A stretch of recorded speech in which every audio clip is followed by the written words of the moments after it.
The moment we've all been waiting for, new all-time highs and finally a breakout of this oh-so-stubborn balance range. But let's not forget about that sneaky little CPI report coming out tomorrow morning at 8:30 Eastern Time. Certainly has the potential to change things, but for now, the technicals do look pretty solid. Only two concerns to call out on my end. So welcome to the Trade Brigade Midweek Show, where we'll take a look through all of the data points and build a logical trade plan.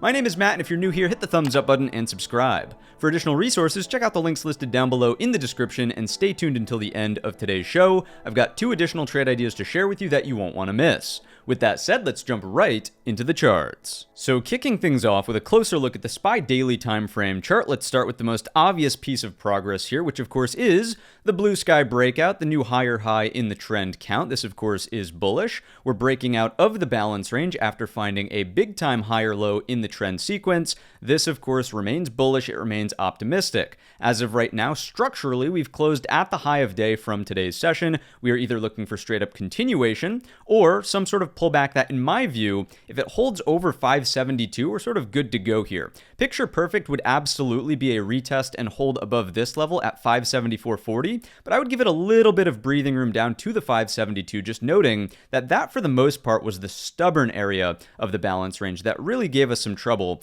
back in these interactions over here. And note also that it would clearly be a representation of a higher low in the trend count. So 572 is my line in the sand here on the SPY daily time frame chart if we see pullbacks. Now, of course, we know tomorrow, 8:30 Eastern Time, is the CPI report. And if the CPI report causes a gap up, I would be thinking about gap and go to potentially cause this market to move into blue sky territories further. This would likely be if inflation comes in lighter than the expectations, noting that we would have a Goldilocks scenario where, of course, inflation's coming down, the labor market remains rock solid. We obviously know what happened last Friday. There's no reason to panic under those circumstances, in my view. I think we would get new money buyers if inflation comes in lighter than the expectation. If we get inflation that comes in hotter than the expectation and we still end up gapping up, I would look for a fade to correct some of the inventory, and then I'd really be looking for this pullback to either support off of 572, or if we fall back down into range, this is where things get really dangerous. If you recall from the Saturday update video, one of the larger concerns I had about this balance range, and one of the ways in which we could trade this to the downside, would be if we looked over the top of the balance, failed under 572, and found a higher low. If this outcome starts to present itself with CPI coming in hotter than the expectation, leading to a gap up, if it fades back down under 572, if there's no support here, this is the dangerous situation where I would absolutely be thinking about potential shorts on the lower high underneath 572. I want to be very, very clear here.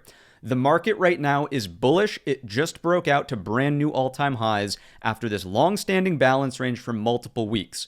We need to take a bullish until proven otherwise approach, and the only time I'm suggesting that you would even want to think about trying to short this market would be if this completely fails under 572 with a lower high to at least target 566, and then beyond that is where things continue to get quite nasty, probably looking for a weekly pullback at least to the daily 50 SMA and this line in the sand around 550, 550. Again, this is a back pocket situation if CPI inflation comes in way hotter than the expectations and the market panics. If we end up opening in range, I would just treat it as a normal day. You're looking for consolidation over 574.40 is bullish. Brigade bolts over the previous high of day, looking for upside. If we pull back a little bit further, once again, entertaining support over 572, things do become concerning. If this opens in range, finds a lower high here, and stays in range, right? If we're just chopping around under 572, so here's my more neutral case for the market. If we open in today's range, end up falling underneath 572, probably leaning a little bit more bearish, but I would still remain somewhat neutral in there. I would probably start pressing the gas on short side trade ideas when and if there's a break under 566. The time where I would really get aggressive for the short on the failure of 572 is if we open on a gap up, that gap up fails, and we have a lower high under 572. In this situation, I would absolutely be thinking about shorts. So just to recap on the daily time frame, the trend is up. The candle structure is absolutely bullish with a strong close at the high of day. We've broken out of the balance range, as we know. Balance rules typically tell us to look for a range double, which brings us to a closer target up here around 582. If we do get gap and go, that could be something that we aim at. in the upward direction. Let's take it on down to the hourly time frame chart just to get even more granular. And I do want to point out the hold this morning. It was loose, but the hold this morning of 572. There was a little bit of a dance that happened in the first hour's lower wick. Buyers stepped up. We remained over these previous opens, close, high of day from the Tuesday session, right? Everything held up where it should have. We finally had some semblance of a higher low being accepted over 572, and the rest was history.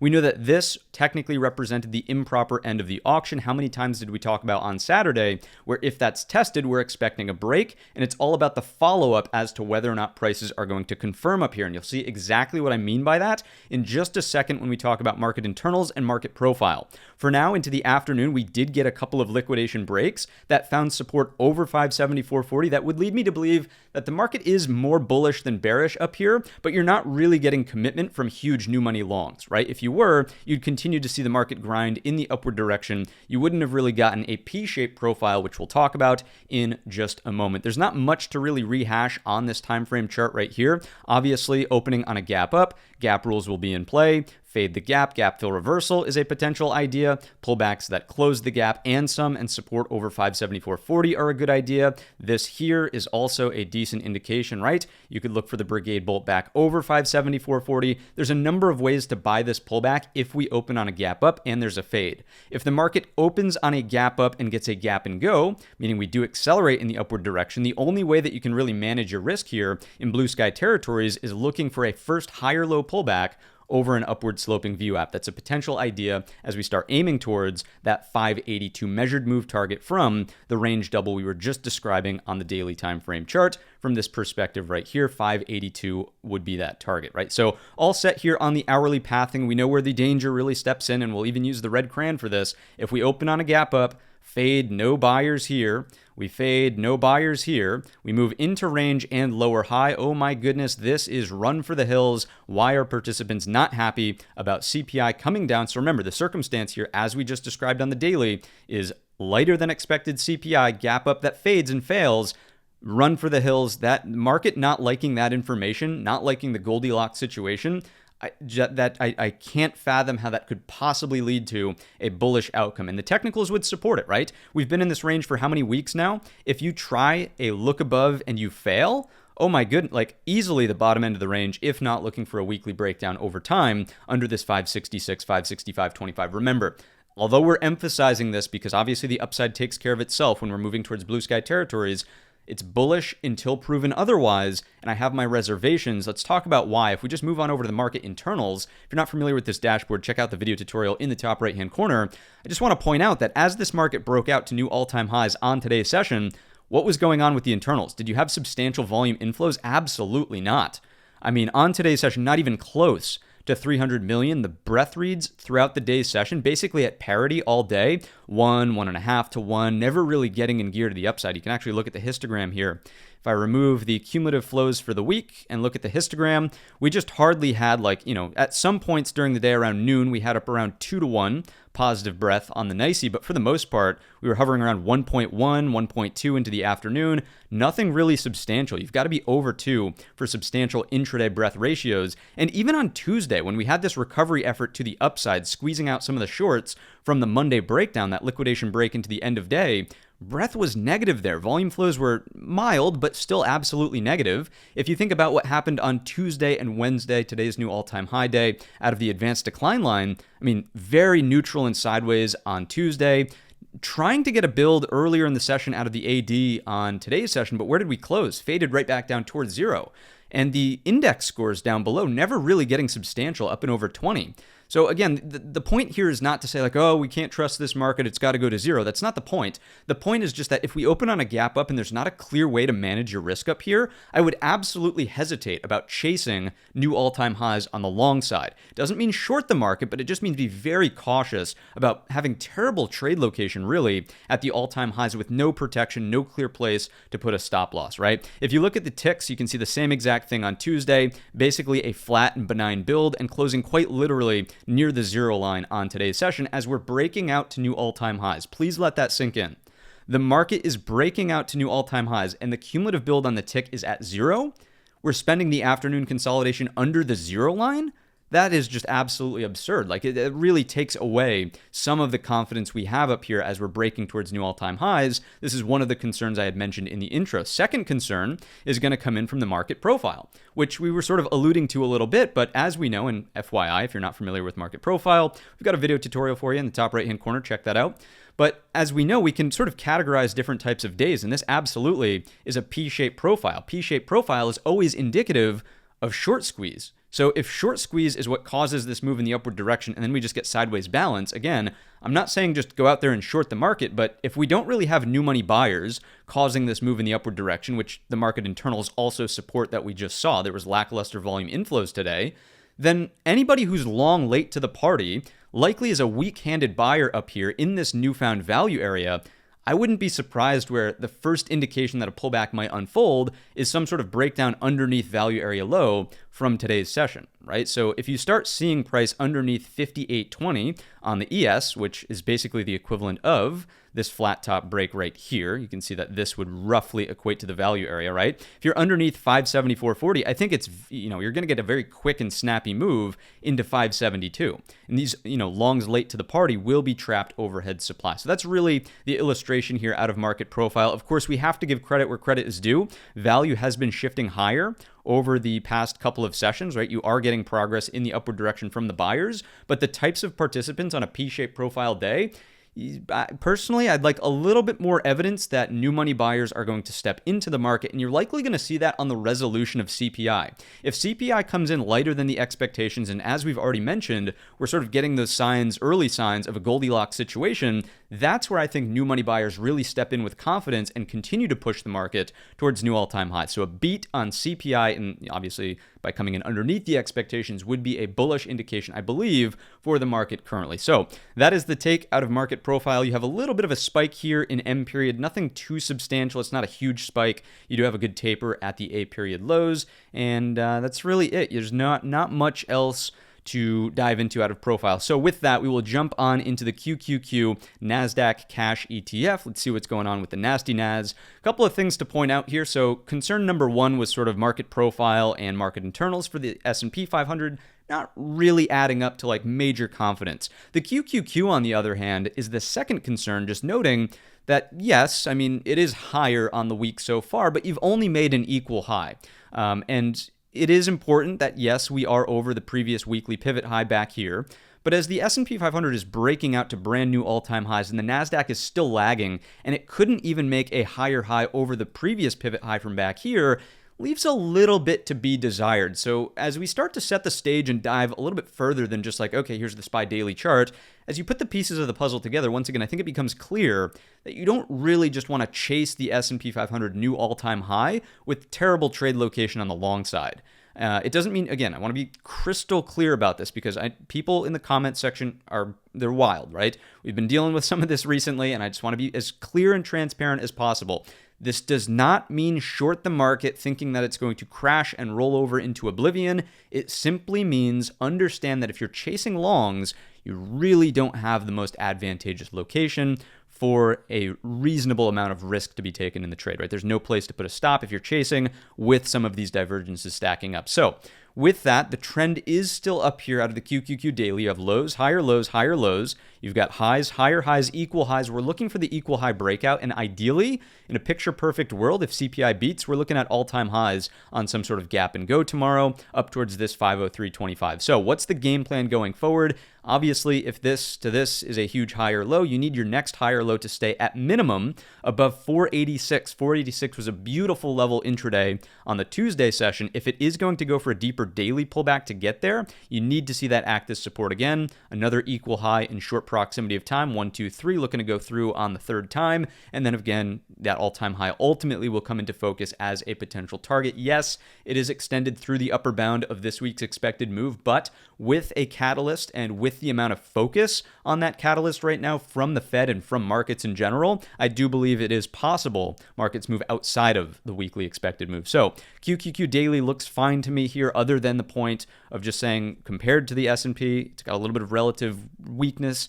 A little bit of work to do getting up and over this equal high, not making a higher high on the session. I would have cause for concern if this does turn into a double top underneath the neckline here at something like 477. If this takes place, yep, definitely concerned out of the NASDAQ side of things, but as of today's close, certainly not a top of mind priority into the end of the week. Let's drop it on down to the hourly. Let's see what else we can learn. Pretty much a straight shot here. This, I want to point out, is that intraday hourly pullback to respect 486. That's a thing of beauty. You can see the acceleration over these pivot highs. So as we walk forward from a little bit more of a nuanced perspective, yes, 486 is the line in the sand, but it would be even better if you didn't have to test that and you got some sort of hold here over 487.75.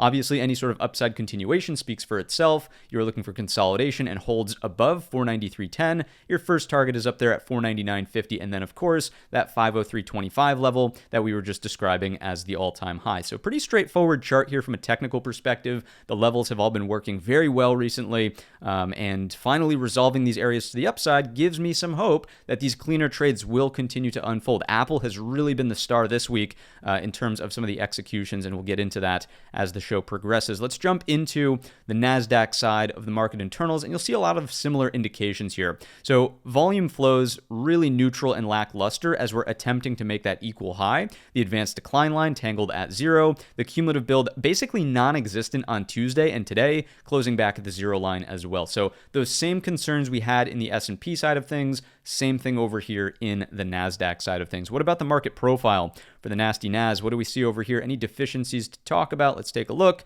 You still have the same thing, so almost a rinse and repeat. Value is making progress in the upward direction, slowly moving to the upside here. You do have a P-shaped profile, so keep in mind that a lot of this early morning trade is short squeeze, and then you have longs late to the party, not really new money buyers stepping in for this value area. So just like the S&P 500, if you take out the value area low, probably looking at some sort of pullback being able to unfold here with overhead supply longs late to the party closing out and applying some downward pressure, just like what we talked about on this hourly chart. If that does happen, if you do see this pullback, it's just all about holding up over this level, 487.75. That would be your ideal pullback. So how do we apply the gaps and sort of thinking about CPI? If we open on a gap up, obviously gap fill reversal is a top of mind approach, looking for something that does this. If we move into the previous day's range with a lower high, I mean, maybe Quick Draw McGraw might try to short this from like point A to point B down here, but I would probably prefer to be patient and look for this over time, either looking to execute on the double bottom. Again, this could be an inverted head and shoulders.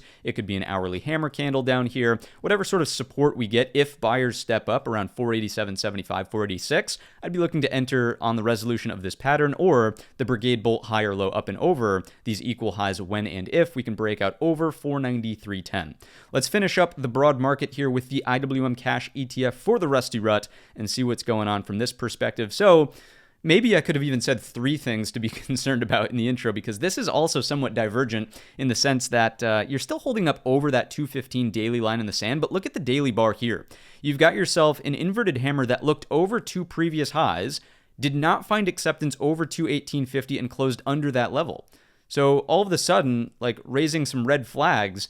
Why are small caps not helping add some tailwinds to the S&P 500 for upside? I mean, you broke a key level. There was no acceptance above. So again, it doesn't really seem or feel as though the market really has a full-blown new money buyer wave coming in to prop up prices near the all-time high in the S&P 500, right? So the daily structure here, not so great. The trend is still technically up with lows, higher lows, and an opportunity for higher lows. You might make the counter argument that says, no, this is a counter trend, downtrend. Sure, that is possible with something that looks like this. As long as we're over 215, though, I would not really lean overly aggressive on the bear side. It's probably neutral to bullish on this hold of 215, and absolutely if we're under 215, the door is open. Remember, what goes straight up comes straight down, goes straight up, comes straight down, goes straight up, probably comes straight down in this box over here. That's 215, so watching that very closely. If we breach 215 after this rejection of 218.50, okay, probably once again one of those data points you would want to carry forward to say I'm not going to long the S&P 500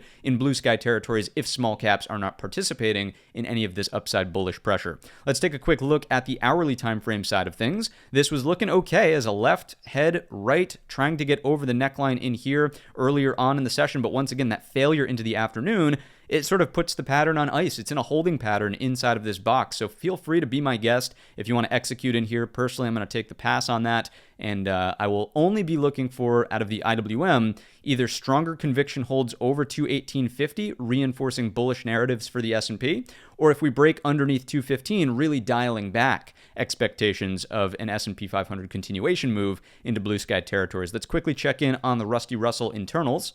See what's going on over here. So rinse and repeat, really lackluster volume flows, closing near the zero line here out of the advanced decliner, lackluster on the cumulative build on both days, which is kind of even more noteworthy when you have a day that looks like today with this almost 100% retracement into the Russell in the afternoon. Quick check-in on the Russell futures through the lens of market profile. What type of day did we get over here? Because it's probably not a P. Yeah, not quite a P-shaped profile. More of a normal curve, perhaps, with a bulk of that sort of in the midpoint. A little bit of an excess high here in E and A period for the low. So all set, not really concerned with that. One of the key things to note, though, is that your value really has not progressed out of the Russell, which makes total sense when we're considering the candlestick chart. It's only like slightly overlapping to up. Notice that the point of control could not even exit the previous day's range, even with that sort of morning break to the upside, right? So still seeing some concerns here out of the Russell side of things, not fully on board for the confidence in the S&P 500 near these highs, unless there's a very obvious way to manage your risk. Once again, I want to bring this full circle because I hate the comments that are like, oh, you were so bearish, you were so bullish, you were so this, that. I'm trying to be as crystal clear as possible. I have some concerns about some of the divergences we're seeing in the internals and some of the market profile P-shapes that we're looking at, indicating short squeeze. I have some concerns with the NASDAQ not being able to make a new high. I have some concerns with the Russell kind of lagging, but that doesn't mean that we're shorting the S&P 500 at all-time highs. Please, for the love of technical analysis, let's look at this chart objectively, and you tell me, where's the short? I'm not seeing it unless this happens as we've clearly described, or unless this happens as we've clearly described, right? So we're not under those levels. Unless that happens, we are bullish until proven otherwise, but being very selective about our long entries, especially if we're entering with not the greatest location, chasing some sort of gap up tomorrow morning. With that, let's jump into our S&P sector analysis. What's going on with the weekly performance here? Leading the pack is none other than a non-S&P sector, the semiconductor ETF, up 3.5%. Absolutely on a tear to the upside. XLK, the tech sector, the heaviest weight risk on sector, is just below, up 2.76%, followed by XLI Industrials, 1.37%. At the bottom end of the barrel, it's utilities, down 2.76%. It's energy, down 2.02%, and communications, down 0.41%. So I don't know about you, but this absolutely looks more like a risk-on market than a risk-off market, and we are seeing improvements at the sector level, especially in the ratios, which we'll get to in just a moment. Here's the semiconductor ETF SMH on a structural chart. Lows, higher lows, higher lows, flat top, equal highs. I don't know about you, but I think in the Saturday update video, we had talked about either, call it a double bottom, call it a ascending triangle, whatever. Equal high breakout is the next major step for the SMH. Over 255.70 really opens the door for some of this thin structure retracement and to close the gap overhead. If this breakout takes place, probably bullish for the S&P 500. So the SMH will absolutely be a watch into the remainder of this week. We'll see where it opens up relative to any sort of gap, given CPI is tomorrow morning at 8:30. Let's take a look at the XLK. What's going on over here? Already moving into the overhead gap, retracing some of this thin structure. The name of the game here is either a sustained hold over 228.15 on any pullbacks, or one final benefit of the doubt at 224.75. That's the absolute line in the sand that I would use right now. As a matter of fact, we're going to do this live here on the show. Let's just put that back to a solid level. That would be a must-hold area of support to indicate lows, higher lows, higher lows, higher lows, and higher lows. If that does not hold, I would be much more concerned about falling back down into this balance range, into this chop, indicating more of a distribution pattern. Anything under 218 opens the door for downside. That's the back pocket bearish situation. Again, bullish until proven otherwise, but you know the key level, it's 224.75. Next up, XLI Industrials breaking the flat top into blue sky territories, bullish until proven otherwise. XLV, what's going on with the healthcare sector? I love the hold of the previous top from over here. Remember what we've been saying about the XLV. It's the third heaviest weight sector by market cap, but it is D for defensive. As long as it's sideways in this range, that is A-okay for the market. If it was going to fail underneath 150, 150, probably larger concerns for the S&P. Look at today's daily bar. Beautiful. Right back to the upside, keeping us in this sort of okay zone. Even more bullish would be something that looks like this. It's kind of lagging the S&P, which is making new highs. The XLV is not. And that's A-okay. Once again, D for defensive shouldn't really be pushing the market towards those blue skies. Let's take a look at the XLY, what's going on with consumer discretionary. I like the hold. Again, looks bullish. Previous resistance acting as support. Now the next step over these three equal highs, making the equal high from a pivot perspective, 202.60. Concerns only step in on a failure to hold this level, 193.50. So far, so good. Not a red flag. XLB Materials, the lightest weight sector in the S&P 500. What's going on here? Bullish retest of the top of this range. Pretty tough to say anything bearish here. If there's a rejection and then some sort of lower high under 93.60, maybe cause for concern, but because it's so lightweight, we're not going to read into it too much. XLF, what's going on with financials? Remember, JP Morgan earnings kick things off on Friday morning before the bell for financial earnings, or I guess it's bank earnings, kickoff earnings season as a whole. But anyways, all-time high is being tested. I'm a little concerned with the fact that we sort of wicked it and came back down a little bit into the afternoon. I mean, so far, okay consolidation. I wouldn't really say that you have an overwhelming amount of shorts who have been piling into the XLF. To me, it looks more like an accumulation getting ready to possibly break out. So we're not there yet. And again, keeping in mind that there are some initial sort of hesitations around that breakout range, but the pattern is bullish. I mean, we have lows, higher lows, higher lows. The pressure is on the shorts to absolutely squeeze if we're up and over, or just new money buyers getting enticed for a pre-earnings run-up perhaps in the financial sector. So we'll watch that. If we gap up tomorrow on better than expected CPI news, I would be looking for financials to run in the upward direction. Let's take a look at the XLRE, what's going on with real estate. As we know, rates have been on the move to the upside in the aftermath of that way stronger than expected labor report, right? So no surprise that real estate has been sort of backing off a little bit. This is pricing in about 125 basis points worth of cuts from September into the end of the year. Now that the market's really only pricing in maybe another 25 basis points, I think that this is plenty fine. Like, it makes logical sense as to why real estate is backing off, right? And again, this is courtesy of that stronger than expected labor report last Friday. Here's the XLP, definitely a D for defensive sector. Not really worried about this pullback over here. It's also a lighter weight sector, so it doesn't have too much influence over the S&P. I mean, don't get me wrong, downward pressure is going to be downward pressure, but generally speaking, even from a weekly perspective, any sort of higher low, or maybe you would say something like a monthly perspective, like this is fine for a higher low. Let this thing consolidate, let it cool off. It shouldn't be leading the market to new all-time highs, and it absolutely is not. Let's take a look at utilities. Backing off, once again, makes sense given the understanding of where we're at with interest rates right now and the understanding of what's going on with the labor market report. CPI tomorrow can change things here. The XLU is the most bond-like sector, so be mindful and be open to some volatility as, the gap being magnified on the XLU for tomorrow's session. So as of right now, a pullback in a very aggressive uptrend here. If it supports over 78, no real concerns. Even if it breaks down, because it's a defensive sector, not really going to be, beating the table about this one. Let's take a look at energy. Energy breaking down a little bit here as sort of some of the headlines cool off in terms of Middle East tensions. However, notice that we're holding up here. Today's low at 90.25. If this does find a big time high or low, I would call that certainly a sort of successful retest of a neckline breakout from this very sloppy but there inverted head and shoulders. If that holds, maybe looking for some upward pressure back into these equal highs. I would say for inflation, at least on the energy front, which we know is excluded in the core, if we get up and over 94.25, we might have some larger concerns about, oh my goodness, maybe energy inflation is going to start, impacting the headline number. As of right now, I don't think that this is, and it's certainly not happening in the right time frame. This is not going to show up in tomorrow's report. So not too concerned about the XLE. If we actually look at crude itself, CL, you can see pretty monumental level right here, right now at $72 a barrel. What was once support acted as resistance, then turned into a double bottom neckline. This is like about as classic as it gets for a Brigade bolt. If this holds here, you have a full-blown trend reversal, and crude should probably head back up towards this $78 a barrel mark. So watching 72 very closely today, daily hammer candle, it does look likely that you could find this as a higher low. So watching out to see how that plays over time. Let's take a look at where were we at the bottom. TLT obviously is going to be continuing to move in the downward direction opposite of rates. XLC, communications, bull flag up here near the all-time highs. No concerns about this chart. It's got sort of more sideways, which is okay. If it does decide that it wants to break into blue sky territories, this would be a bullish breakout for the broad market as a whole. Let's jump on over to the ratio grid. If you're not familiar with this dashboard, check out this video tutorial in the top right-hand corner on how to set this up in Thinkorswim.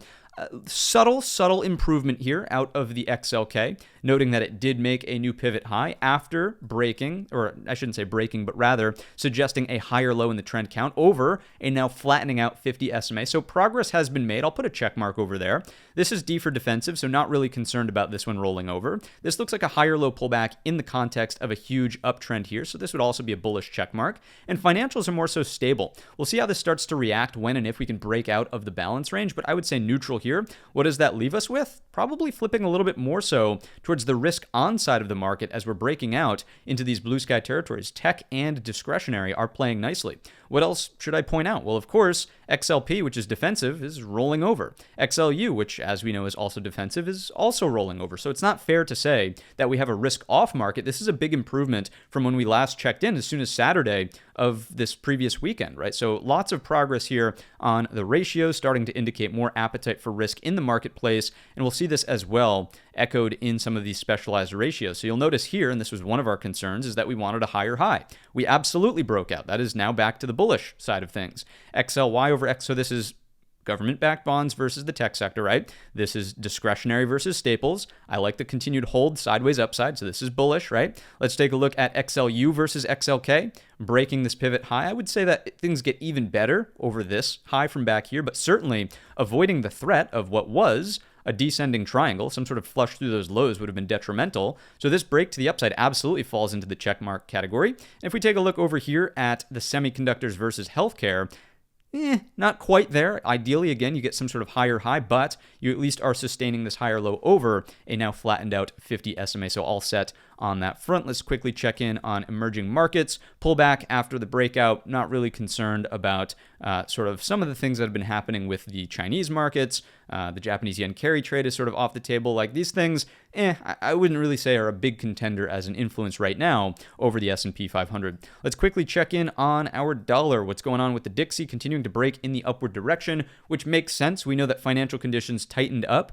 after that stronger than expected labor report as bonds sort of sold off there to the downside, rates went up. So dollar moving higher makes absolute sense. The fact that the market's moving in the upward direction, a little bit of a head scratcher. I would tend to think a couple of excuse me. Apologies for that. A couple of things. If CPI comes in hotter than the expectation tomorrow, I would continue to expect the dollar to grind higher, or the inverse, not inverse, but sort of a different modality of thinking about this is that the dollar's already pricing in that CPI is going to come in hotter than expected. That's why financial conditions have tightened. They're pricing in, nope, inflation is not gone yet, and we've got to be a little bit more stubborn with those rates, right? So that's an alternate perspective here, and it certainly makes sense as sort of you're breaking out over this, even from a technical perspective, supporting off of the bottom end of this balance range here. If we take a look at gold, though, this is a little bit of a counter argument. If you thought inflation was going to come in hotter than the expectation and you wanted a defensive asset, you might think about gold, right? And gold is actually continuing to pull back. Notice on the relative chart, it is absolutely breaking down away from this breakout level, which to me is absolutely more of a bullish than bearish indication for equities down below. This is not a flight to safety trade over in gold, so continuing to monitor that. Let's jump on over to the TNX and see what's going on with the 10-year continuing to move in the upward direction. Not a shocker. Same thing over here with the inverted ZT. So all set here. Expect this to continue to move higher if inflation misses. If inflation comes in better than the expectation, we are going to look for these things to cool off a little bit and move in the downward direction. Let's jump on over to the Fed tracker tool just so we can continue to keep tabs on exactly what type of odds we're looking at over here. Let me give this a refresh. I'm not sure the last time if we had refreshed prior to the close. We did not. So there you go. I would say that the market's pricing in even stronger odds of some sort of pause or a 25 basis point rate cut, not the 50 basis point rate cut. So the market's kind of on edge here. What this is telling me, based on the way that the bonds are pricing this in, the market's kind of on edge about inflation, again, coming in hotter than the expectation, which I think is reasonable. If we look at the actual calendar, we all know tomorrow morning at 8:30, we get the numbers. The expectations on the core CPI month over month, 0.2. Month-over-month non-core, 0.1. Year-over-year non-core, 2.3. The issue with this is that right now, the Bloomberg swaps, and we talked about this a little bit in the Saturday update video, right, is the Bloomberg swaps are pricing in a miss on inflation to the upside. The month over month in white here is, in blue, my apologies, is currently being priced in at a 0.16, which will round to a 0.2 on the headline number. The year over year, which is in white, and your y-axis is off to the left, is pricing in a 2.37, which of course will round to a 2.4. So the swaps are saying inflation will come in hotter than the expectation, and as we know, it would make sense that financial conditions have to remain tighter to combat inflation. One of the things that we will talk about in tomorrow morning's pre-market prep when we get the report in live time, come hang out with us up in the penthouse. The show will start at 8 o'clock as it always does, and we'll get these numbers in real time, 8:30. What I'm focused on is going to be the shelter inflation down here. We know that there was a move in the wrong direction for the August report. You can see that we were finally getting, 0.4, 0.2. It doubled here in July and even went 10 basis points higher in August. If this comes in at a 0.5, heaven forbid, a 0.6, a 0.7, and shelter inflation remains out of control, I don't think the job is done on the inflation front. I do believe that we possibly have the threat of stagflation, and then it could just be a matter of time before the labor market really starts to crumble a little bit more. Again, not trying to be doom and gloom, but trying to play out the situation if inflation does come in hotter than the expectation. Trust me, just like anyone else in the world, I would love to be proven wrong. I would love to be proven wrong. I would love for a Goldilocks soft landing. I would love for the market to continue to chug along into all-time highs. I would love for the long-term accounts to continue to gain, just sustained growth over a long period of time. I'm just being a little bit more of a realist in saying if shelter inflation is not settled, if it's not dealt with, I get a little concerned about the Fed saying, oh, we've conquered inflation, we're confident about 2%. Not really, if shelter is currently pricing in a 5.2 annualized. Anyways, that's what we've got on the fundamental front for tomorrow. Of course, into the end of the week, we're going to finish it off on PPI as well as inflation expectations and consumer sentiment. That's Friday, 8:30 and 10 a.m. respectively. Let's take a look at the earnings calendar. After the close today, absolutely nothing.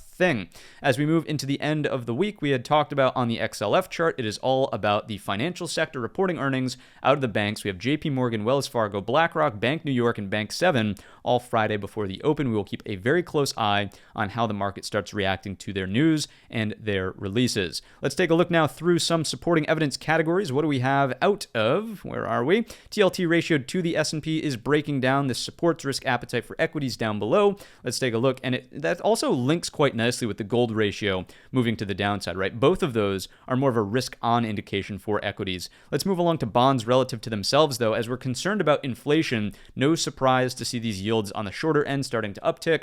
I'll be more concerned if these uptrends start to stick and build out some sort of, move, at least on the longer end of the curve. I would definitely be more concerned on the longer end if this starts to take this out around 1.05. Again, it's not so much the number that actually matters here, but just relative to these previous highs. If we build an uptrend over that, that starts to become a little bit more concerning again, especially on the longer end of the curve here. Let's move along to the credit spreads, which are no problem continuing to drift to the downside. Not a lot of credit risk right now. If we take a look at the junk bonds in isolation, maybe we should have said 4 things to worry about in the intro here. This is continuing to offer a bearish divergence. And recall, it was correct for the all-time high breakout or I shouldn't say all-time high breakout, but rather this push, when the S&P was more so sideways and junk bonds continued to the upside.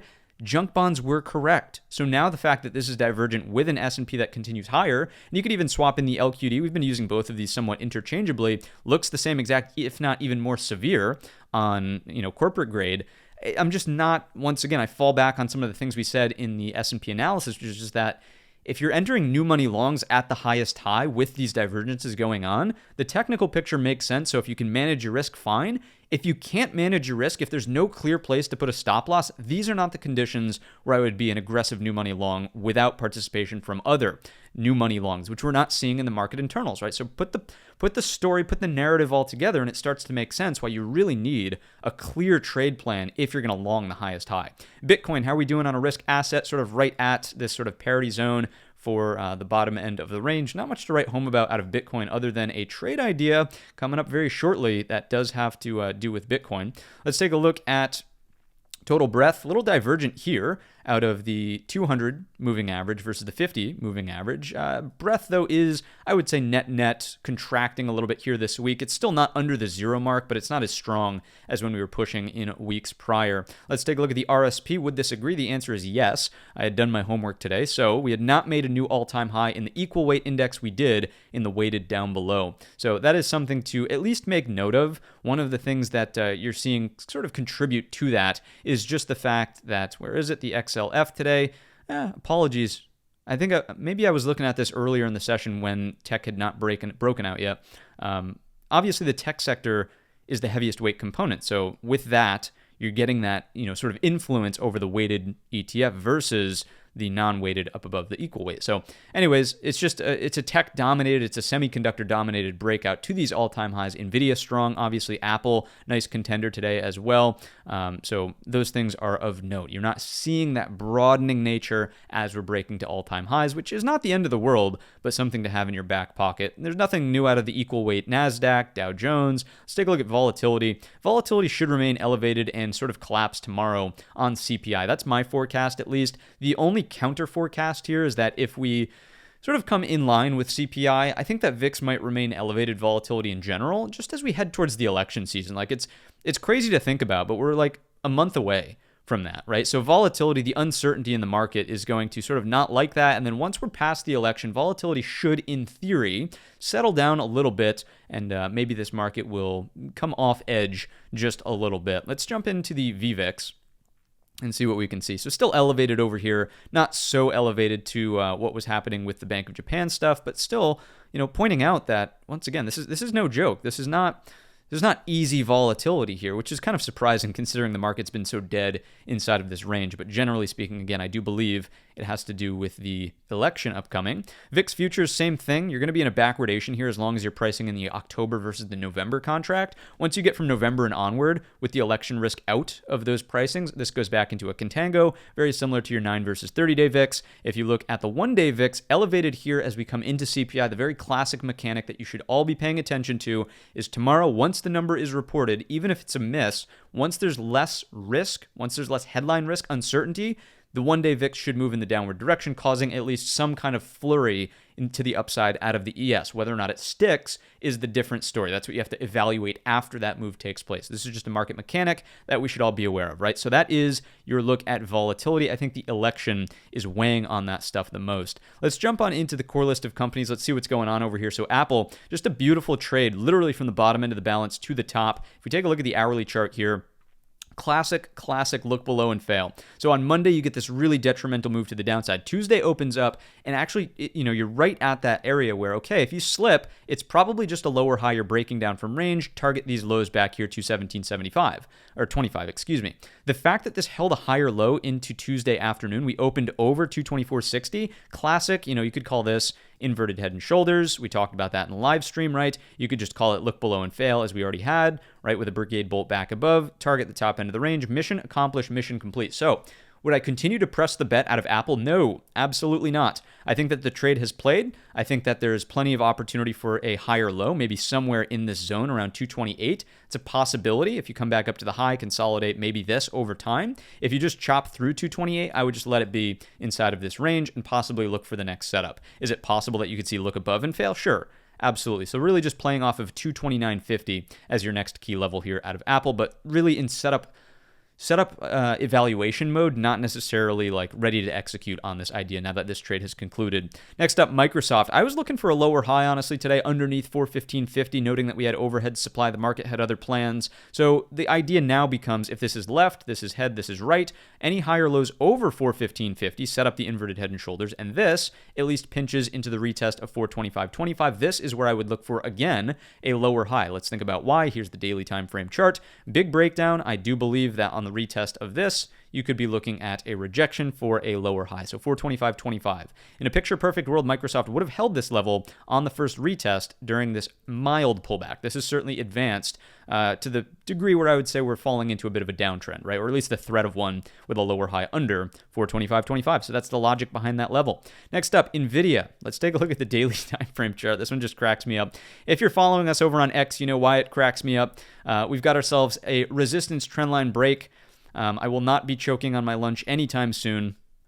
And we're all set here. We made a new swing high. We're pulling back. Any holds over 129.50, about as bullish as it gets, right? Looking for consolidation here and an advance towards blue sky territories. The time where I would be bearish out of NVIDIA is some sort of failure underneath this 125, 124 level. If that takes place, you're really sort of, you're out of luck for a higher low, right? You have lows, higher lows, higher lows.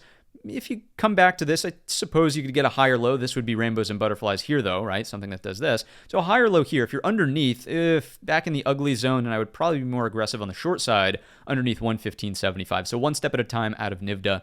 Next up, Google. We don't even need the hourly chart for it, right? Google, trying to form the inverted head and shoulders, watching very closely, 156.50. If we can support above, great. The neckline is still way up here at 169, so that will be a patience play. I will say, got to give credit where credit is due. The sellers were unable to really have price action stick underneath what could be considered a flush point, right? 161.50. You did support daily 200 SMA. You sort of closed right over this level. If we can stay above, I might entertain the opportunity for a look below and fail if we brigade bolt over that 161.50. So tomorrow morning, if we open in range and there's pullbacks that support here, if CPI does not cause too much volatility, that would be a possible upside swing through the thin structure into 164.75.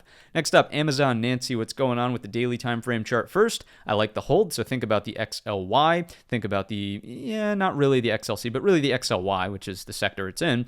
Holding that higher low over the previous swing high, equal highs need to break. I was a little concerned on the gap down Monday morning with the invalidation sort of immediately of this as a bit of an island reversal, inverted head and shoulders, sort of opening away from that neckline. But now that we're back inside this territory, I would tend to think that this flat top is still absolutely an idea that could lead to 189.25. So thinking about that out of Amazon, if we're looking for longs, consolidation holds over 174.25, as bullish as it gets. If it pulls back underneath that, I think this really just starts to formulate more of a balance range, and we'll have to be patient for this, or we'll have to be patient for this. So it's got to hold 184.25, otherwise not interested, more of a choppy name, looking for some balance. Next up, Metaverse, what's going on with Zuckerberg and the fantasy land, which is becoming a reality with those Orion glasses. What do we see over here? So big flat top breakout level, new all-time highs, consolidation, digestion. Notice we had an inside bar. We broke the inside bar low during today's session. We absolutely failed from the sellers to produce continuation for the retest of 574. And now it's just two equal highs. You break out over that. All-time high is the target. Blue sky territories after that. Very simple. Consolidation here on the daily, failure to go lower from the sellers. Looks more bullish than bearish. Absolutely. Here it is on the hourly chart. You could start to consider this. I don't even know. We're not even going to try with a name there. Triple, quadruple, quintuple, inverted head and shoulder bottom. Maybe. But anyways, over this level, let's throw something in here. Today's opening print around 590. Can we round up to 594? Will that do on a stock that's trading 590s? Sure, that'll work. Over 594, that's where I think that sort of, this is just a pullback in the context of a trend, right? You've got an uptrend here. This is a pullback, bull flag, call it whatever you'd like. That's kind of where we're looking to execute longs here over that 594. All-time high, 603. Next up, Tesla. Tesla's a little bit sloppy. Tesla's in a period where I would say I wouldn't really long it here yet, but I also wouldn't be a bear. I would tend to think that your better retest from the daily chart really comes down into this level here at 234.15. If you could support off of it, that's a beautiful retest of the neckline of the inverted head and shoulders. Looking for long opportunities off that to ultimately over time make its way back up to the equal high. Now, you do just have this balance range in here, so it becomes difficult to say, it's a long in the midpoint. Not really. If you look at the hourly chart, you're building out more so of a sideways consolidation. It does look like the sellers are not being rewarded. So you had this initial break, no lower high underneath. This is ideally what sellers would have liked to see. So this kind of puts the damper on that.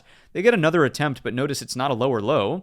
And on today's session, you did breach this low in the lower wick of the first hourly bar, but where did you close? Certainly above that previous low. So sellers seem to be painting themselves into a bit of a corner here. They're not really accelerating and continuing the trend to the downside. And even if they do, I would be waiting for long opportunities around 234.15, not really trying to short this breakdown. So that's my take here. If it is back in range, obviously Brigade bolts over 250 really speak for themselves. And over time, we're looking at 266.30. Next up, JP Morgan earnings on Friday. So be prepared. Tomorrow is the day where these options contracts will start to get a little bit hairy in terms of the implied volatility and all that nonsense. So bull flag, absolutely, but I would treat it as a Stevie Wonder trade. If you open in range and fall below, obviously looking for this. You're looking at 211.50. Be my guest if you want to trade it. Anything to the upside, Honestly, like if I'm just being completely transparent, I have no intent on trading this tomorrow. So take the analysis with sort of a grain of salt. I typically don't like to.